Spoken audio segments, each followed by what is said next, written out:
தொடர்ச்சியாக நவீன காலத்து போர்கள் குறித்த செய்திகளை பார்த்து வருகிறோம்.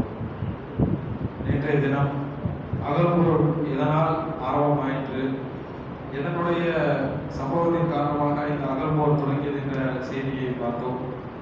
அதனால் நபி ஸல்லல்லாஹு அலைஹி வஸல்லம் அவர்கள் எந்த வகையான திட்டங்களை தீட்டி செயல்படுத்தினார்கள், என்னென்ன பிரார்த்தனைகளை அதில் மேற்கொண்டார்கள் என்ற செய்தியை பார்த்தோம்.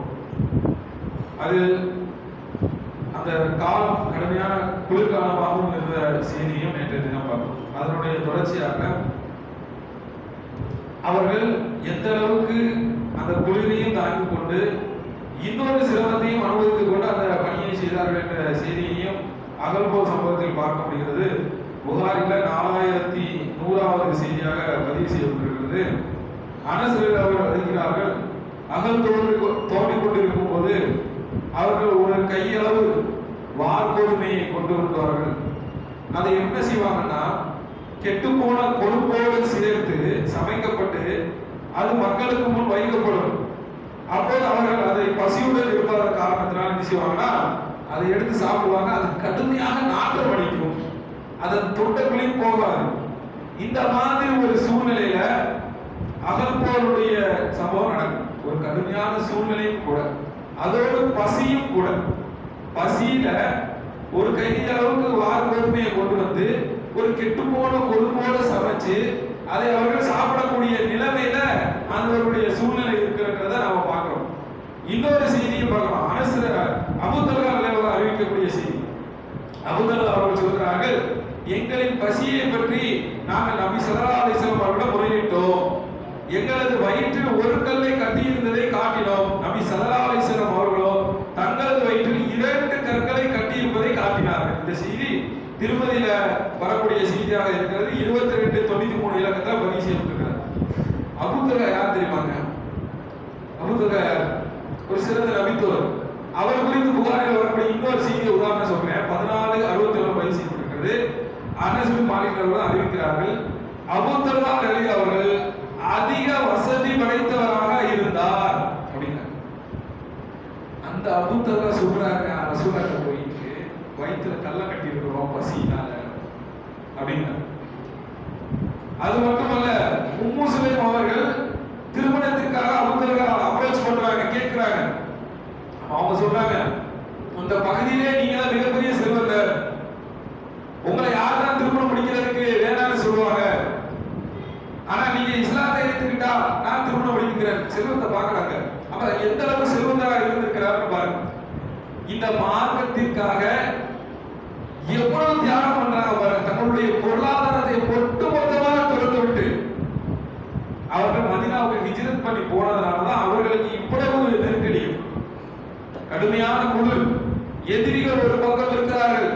அந்த எதிரிகளிடமிருந்து தங்களை காத்துக் கொள்வதற்காக அகல் தோண்டி கொண்டிருக்கிறார்கள். அகல் தோண்டி கொண்டிருக்கும் போது நிறைய வயிறு முட்டை சாப்பிட்டா சொல்றாங்க, செய்யறாங்க.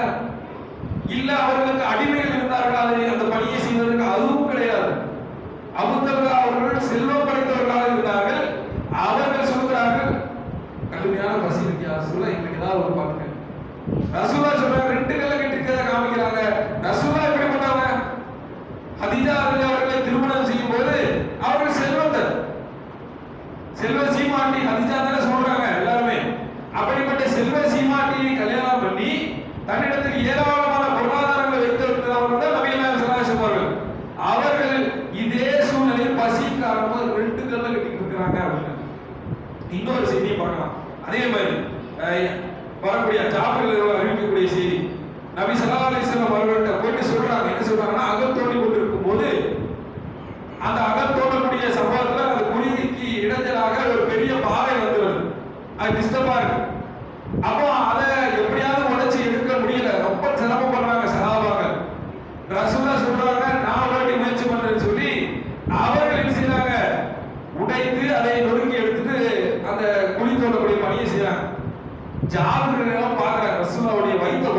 2 கல்லு கட்டிருக்காங்க ரசூலுல்லாஹ். எனக்கு ரொம்ப சங்கடமா இருக்கு. ரபியா நாயகம் ஸல்லல்லாஹு அலைஹி வஸல்லம் அவர்கள் படக்கூடிய வேதனையை பார்க்கனால முடியல. உடனே அவர் மகன் மனைவிட்ட சுஹேலாட்ட போய் சொல்றாங்க, எப்படியாவது ரசூலுல்லாஹ் உணவு கொடுக்கணும், வீட்டுல ஏதாவது இருக்குதா அப்படின்னு கேட்கிறாங்க. அவங்க சொல்றாங்க, மனைவி சொல்றாங்க, ஒரே ஒரு குட்டி ஆடு இருக்கு, ஒரு பெட்டை ஆடு இருக்குது, அது கொஞ்சோண்டு மாவு இருக்குது அப்படின்னா, நீங்க போயிட்டு நபியல்லா ஸல்லல்லாஹு அலைஹி வஸல்லம் அவங்களையும் அவங்களோட ஒரு 1-2 பேர் அவ்வளவுதான் கூட்டிட்டு வாங்க அப்படின்னு சொல்லி அனுப்புறாங்க. என்னை வந்து கேவலப்படுத்துறாங்க, நீங்க போய் நிறைய பேரையும் கூட்டிட்டு வந்துறாங்கன்னு மனைவி சொல்லி அனுப்புறாங்க. ரசூலுல்லாஹ் போயிட்டு ஜாபிர் சொல்றாங்க இந்த சம்பவத்தை, இந்த மாதிரி ஒரு சமாளி ஏற்பாடு பண்ணியிருக்கிறேன், நீங்க வாங்க அப்படின்னு சொல்லி தகவல் சொல்றாங்க. ரசூலுல்லாஹ் என்ன பண்றாங்க, ஓ அகல்வாசிகளே அப்படின்ட்டாங்க, எல்லாரும் வாங்க, ஜாபிர் நமக்காக உணவு தயார் செய்திருக்கிறான்னு சொல்லிட்டு எல்லாரையும் கூட்டிட்டு வந்துட்டாங்க. அவருக்கு ஒன்றும் புரியல. மனைவி என்னன்னா, வீட்டுல கொஞ்சோண்டு தான் சாப்பாடு இருக்கு, நீங்க போயிட்டு ரசூலுல்லாஹ் மட்டும் கூட்டிட்டு வாங்க, மேற்கொண்டு 1-2 பேரை வேணா துணைக்கு 2-3 பேரை வேணா கூட்டுக்குங்க, அதுக்கு மேல கூட்டிட்டு வந்துடாதீங்கன்னு சொல்லி அனுப்புனாங்க. ரசூலுல்லாஹ் என்னன்னா, ஓ அகல்வாசிகளே சொல்லி 50 பேரையும் கூப்பிட்டாங்களே அப்படின்னு சொல்லிட்டு அவங்களுக்கு ஒரு மனசுல ஒரு கலக்கம். ஆனா ஜாபிர் சொல்றாங்க, ரசூலுல்லாஹ் இப்போ வீட்டுக்கு போ, அந்த மாவு குறைக்கிறதுக்கு இன்னொரு பெண்மணியை ரெடி பண்ணிக்கோ, அந்த மாவை வந்து இது பண்ணிக்கிட்டே இருக்க, அந்த குழம்பு வந்து காம்பு குழம்பு வந்து இறக்கிறாங்க, இப்படி எல்லாம் சொல்லி ரசூலுல்லாஹ் அனுப்பி வச்சிருக்காங்க. இந்த சம்பவத்தை போயிட்டு மனைவிட்ட சொல்றாங்க. மனைவி பாக்குறாங்க, அவ்வளவு கூட்டம், நான் மட்டும் முதல்ல சொல்றேன், இப்படி வந்து இந்த மாதிரி இக்கட்டான சூழ்நிலை தள்ளி விட்டீங்களா அப்படின்னு, நான் என்ன பண்றது, ரசூலுல்லாஹ் அந்த மாதிரி செஞ்சுட்டாங்க அப்படின்னாங்க. அப்ப இந்த சம்பவத்துக்காக ரசூலுல்லாஹ் என்ன செய்றாங்க, பிரத்யேகமாக இறைவனுக்கு பிரார்த்தனை செய்து அதற்காக என்ன செய்றாங்க, அந்த சாப்பாட்டில் என்ன செய்றாங்க, ஓடி ஊதுறாங்க. அந்த இடத்துல அல்லாஹ் பரக்கத் செய்யலாம் பாருங்க, எவ்வளவு உதவி பாருங்க, அல்லாஹ்வுடைய உதவி. அதுக்கடுத்து என்ன ஆகுது, அந்த அகல்வாசிகள் கிட்டத்தட்ட ஒரு 1000 பேராக இருப்பாங்க. அவர்கள் எல்லாருமே சாப்பிட்டு முடிக்கும் அந்த அளவுக்கு அந்த மாவும் குறையல, அந்த கால் குழம்பும் குறையல, இன்னும் அந்த சாப்பாடு எப்படியே இருந்துச்சு அதே மாதிரி. இது எவ்வளவு பெரிய உதவி பார்த்தீங்களா? அல்லாஹ்வுடைய மார்க்கத்திற்காக நிற்கும் போது அல்லாஹ்வுடைய உதவி எப்படி வரும்னே தெரியாதுங்க. அரியாபுரத்தில் இருந்து அல்லாஹ் அருள் செய்வாங்க. நாமும் நம்முடைய இஸ்லாமிய மார்க்கத்திற்காக அல்லாஹ்வுடைய பாதையில பல சிரமங்கள் வரும். நம்முடைய மார்க்கத்தை கடைபிடிக்கும் போது சரியான வழியில நபி நாயகம் ஸல்லல்லாஹு அலைஹி வஸல்லம் அவர்கள் சொன்ன அடிப்படையில் என்னுடைய வாழ்க்கையை அமைத்துக் கொள்வேன் என்று சொன்னால் பல தடைகள் வரும். இது எல்லாம் நீங்க தாண்டி வந்தீங்கன்னு வச்சுக்கோங்களேன், உங்களுக்கு இறைவனுடைய உதவி அரியாபுரத்தில் இருந்து கிடைக்கும். பொருளாதார நெருக்கடியா அதை அல்லாஹ் பார்த்துக்குவான். நோய் நொடியில் கஷ்டப்படுறீங்களா, அதை அல்லாஹ் பார்த்துக்குவான்.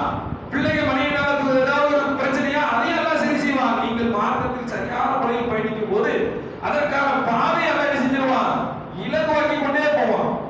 அந்த அடிப்படையில இவ்வளவு பசியோட ஒரு கெட்டு போன கொழுப்போட சமைச்சு சாப்பிடக்கூடிய நிலைமையில இருந்தாங்க. அபூதர்கா மிகப்பெரிய செல்வந்தரா இருந்தாரு. இந்த இஸ்லாத்திற்காக தன்னுடைய செல்வத்தை எல்லாம் தியாகம் பண்ணாங்க. எவ்வளவு தியாகம்! அபூதர்காவுடைய செய்தியை பார்க்கலாம். அவர்களுக்கு பிடித்தமான ஒரு தோட்டம் இருந்துச்சு. அந்த தோட்டத்தை அல்லாஹ்வுடைய திருமறை வசனம் இருக்குது, நீங்க உங்களுக்கு பிடித்தமான பொருளாதாரத்துக்கு நீங்க செலவு செய்யாத வரைக்கும் நீங்க இறைநம்பிக்கையாளர் ஆக முடியாதுன்னு சொன்ன உடனே அவங்க அபூதர்கா என்ன செய்றாங்க, அந்த அபூதர்காவுடைய அந்த தோட்டம் குறித்து ரசூலுல்லாஹ் சொல்லுவாங்க. அந்த தோட்டம் இருந்தா போய் தான் ரசூலுல்லாஹ் தண்ணி குடிச்சிட்டு அந்த தோட்டத்துல தான் இளைப்பாறுவாங்க. அது ஒரு சிறந்த செல்வங்கள் இருக்காங்க. அந்த அளவுக்கு சிறந்த செல்வந்தர்களாக இருந்து மார்க்கத்துக்காக தியாகம் பண்ணாங்க. அதனால தானே அல்லாஹ்வால் பொருந்திக் கொள்ளப்பட்ட சிறந்த அந்தஸ்துகளை பெற்ற அடியார்களாக நல்லடியார்களாக மாறினாங்களா இல்லையா? அவங்க மாறினவங்க நம்ம மாற முடியாதா? அவங்களால மட்டும்தான் முடியுமா? அவர்களும் மனிதர்கள் தானே. அவர்கள் என்ன வேறொரு பிறவியா? நம்மை போன்று அவர்களும் மனிதர்கள் தானே. இன்னைக்கு நமக்கு உணவு இல்லைன்னு ஏதாவது சொல்ல முடியுமா? ரசூலுல்லாஹ்வுடைய காலத்துல ரசூலுல்லாஹ் பிரார்த்தனை செஞ்சிருக்கிறார். என்ன பிரார்த்தனை? முஹம்மதுடைய குடும்பத்துக்கு அடுத்த உணவுக்கு யா அல்லாஹ் பரக்கத் செய்ய அல்லாஹ் ரசூலுல்லாஹ் பிரார்த்தனை செஞ்சிருக்காங்க.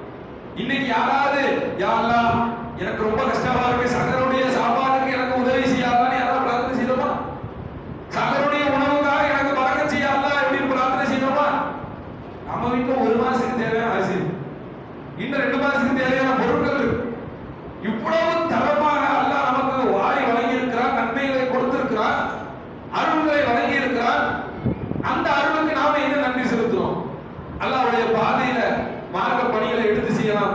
அல்லாஹ்வுடைய பாதையில பல்வேறு விதமான நற்காரியங்களை நாம் செய்யலாம். தொழுகையில் கவனம் செலுத்தலாம். திருமறை குர்ஆனை ஓதலாம்.